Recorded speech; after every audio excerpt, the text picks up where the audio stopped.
বন্দী পুরুষোত্তম পরম প্রেমময় শ্রী শ্রী ঠাকুর অনুকূল চন্দ্রের শ্রীহস্তে লেখা সত্যানুসরণ গ্রন্থ থেকে।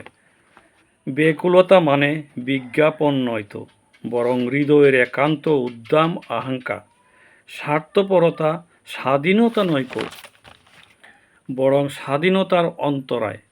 তুমি যত লোকের সেবা করবে, তত লোকের যথাসর্বস্বের অধীনস্থর হবে। তেজ মানে ক্রোধ নৈক, বরং বিনয় সম্মানিত দৃঢ়তা।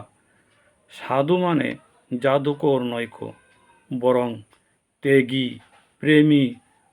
ভক্ত মানে কি আহমুক্ত, বরং বিনীত অহংযুক্ত জ্ঞানী।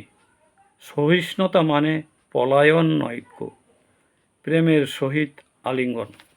সবাইকে আনন্দিত। জয় গুরু।